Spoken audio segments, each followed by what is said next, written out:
Iran और Israel के दरमियान डोनाल्ड ट्रंप के जानिब से यह दावा किया गया कि दोनों मुल्क इस समझौते पर आ पहुंचे हैं कि संघर्ष विराम कर देंगे, यानी उन्होंने जंगबंदी पर रजामंदी जाहिर की है। और इस दावे के बाद उन्होंने कई फार्मूलाज भी सेट किए और इस वक्त आपको बताएं कि जंगबंदी पर अमलावरी शुरू होने की भी बात कही गई। यानी ये कहा जाए कि दोनों मुल्कों के दरमियान, ईरान और इसराइल के दरमियान जंगबंदी लागू हो चुकी है, लेकिन उसके बावजूद भी हमने देखा कि इस जंगबंदी की खिलाफ वर्जी भी हो रही है। ईरान की तरफ से इसराइल के कई शहरों पर ताबड़तोड़ मिसाइलें दागी जा रही हैं और फिर यह सवाल उठता है कि ईरान से आखिर सीधी भिड़ंत में इसराइल को सबक क्या मिला। ईरान और इसराइल के बीच हालिया सीधी टक्कर एक तारीखी मोड़ की तरह रही है, क्योंकि दोनों मुल्क सदियों से एक दूसरे के खिलाफ प्रॉक्सी वॉर लड़ते आ रहे थे, लेकिन पहली बार उन्होंने बाज़ाब्ता तौर पर एक दूसरे को निशाना बनाया। इस कशीदगी से इसराइल को कुछ अहम सबक मिले हैं। वो सबक क्या हैं? पहला सबक ये कि ईरान की मिसाइल और ड्रोन क्षमता को हल्के में नहीं लिया जा सकता।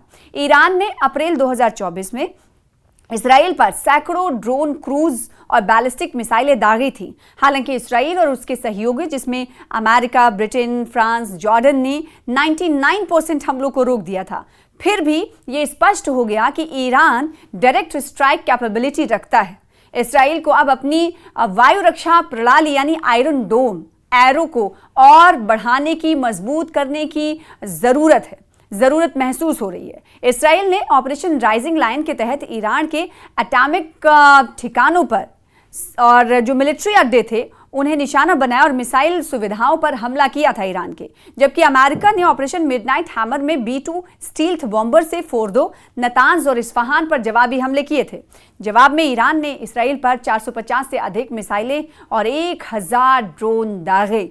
इस जंग में इसराइल की आयरन डोम, जिसे एक डिफेंस प्रणाली की कहा जाता है, उनकी सीमाएं जो हैं, उनके हुदूद जो है उजागर हुई हैं। दूसरा ये कि ये भी अब इसराइल को समझना होगा कि ईरान अकेला नहीं है, उसका मजबूत नेटवर्क है। यानी ये भी सबक लेने को लेकर अब इसराइल को मानना होगा कि ईरान अकेला नहीं है, उसका पूरा नेटवर्क है, एक मजबूत नेटवर्क है जो कि ईरान के साथ खड़ा रहेगा जब भी इस तरह की कशीदगी या फिर तनाव होगा।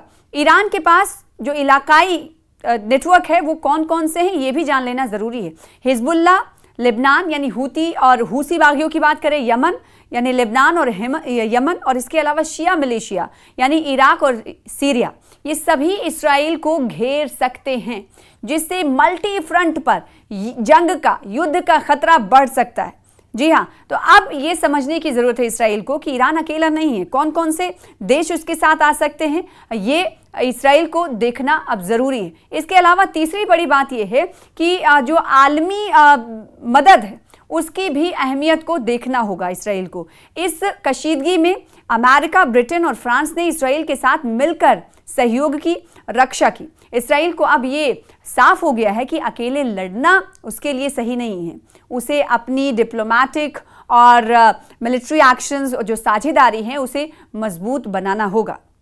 साथ ही साथ साइबर हमलों, ड्रोन घुसपैठ और रॉकेट बंकरों पर दबाव जैसे खतरे बढ़ गए हैं। ईरान की सीधी जवाबी कार्रवाई इसराइल द्वारा सीरिया में ईरानी दूतावास यानी एम्बेसी पर हमले के बाद हुई थी। इससे इसराइल को ये सीख मिली है कि इलाकाई टकराव में हर कार्रवाई का जवाब हो सकता है। उसे अब मिलिट्री कार्रवाई से पहले डिप्लोमेटिक और रणनीतिक सोच को प्राथमिकता यानी प्रेफरेंस देनी होगी।